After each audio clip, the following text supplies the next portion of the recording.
E se o Scroll da Ripple for de fato o cofre digital dos bancos centrais?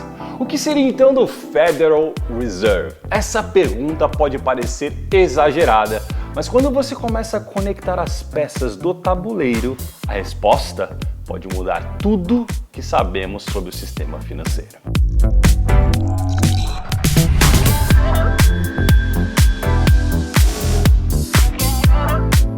Hoje eu quero te levar para uma investigação que mistura geopolítica, criptomoedas e poder. Há quem diga que o Federal Reserve, o banco central mais poderoso do planeta, está sendo colocado de lado no novo jogo do dinheiro digital. E a pergunta que fica é: quem ocupará o trono do Fed?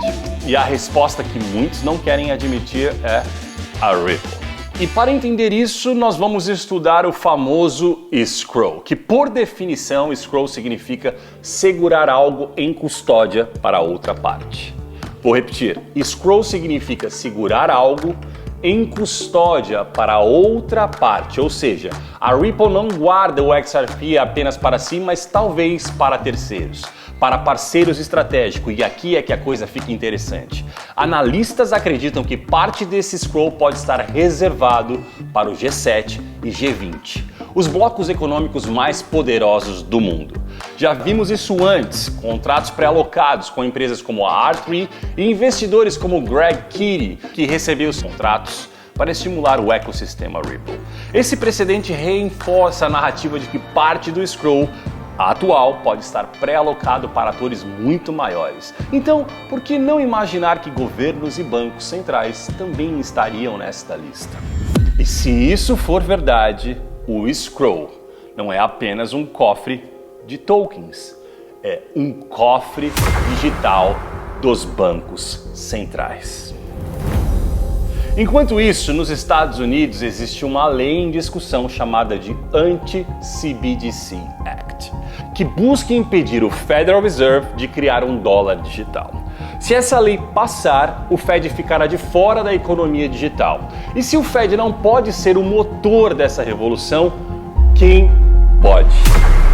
A Ripple já está se posicionando. Uma charter bancária federal, tem parceiros gigantes como o BNY Mellon e a sua própria stablecoin, o RLUSD.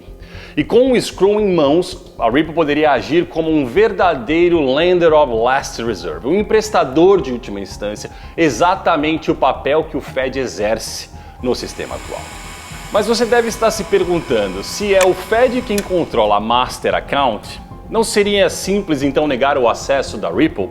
Sim, mas aqui está o detalhe. A Ripple não precisa derrotar o Fed, só precisa se tornar inevitável. E existem 3 caminhos para isso. Primeiro, via OCC, obtendo uma licença federal e legitimidade para operar como banco nos Estados Unidos. Segundo, via parceiros, já dentro do próprio sistema, como o BNY Mellon, que possui Master Account e pode custodiar os ativos da Ripple. E terceiro, via pressão internacional. Se o BIS, o IMF, o G20 adotarem o XRP como infra de liquidação, os Estados Unidos não teriam escolha a não ser se plugar ao sistema. E nesse ponto, até o Fed teria que se curvar.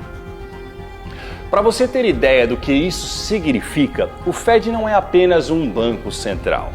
Ele é quem controla a emissão de dólares, imprime moeda em larga escala, define os juros e também cria ciclos inflacionários que afetam o mundo inteiro. Foi o Fed que apertou os juros e provocou a crise que estamos vivendo recentemente. E por décadas, esse foi o único modelo possível, o modelo Fiat. Inflacionário baseado em dívida. Agora imagine se com a Ripple surge um novo horizonte, um sistema de liquidação que não depende de impressão infinita de dinheiro, mas de liquidez real, digital e transparente.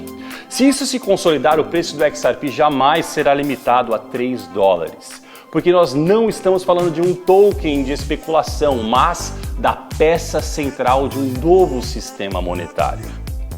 O Federal Reserve foi o coração do dólar por mais de 100 anos. Mas no mundo digital, on-chain, talvez o coração não bata mais em Washington. Ele pode bater em uma rede distribuída, operada pela Ripple, conectada com bancos centrais pelo planeta todo. E olha a ironia. Foi assim que o SWIFT nasceu nos anos 70. Os bancos centrais poderiam ter ignorado, mas a rede se tornou inevitável e todos tiveram que entrar.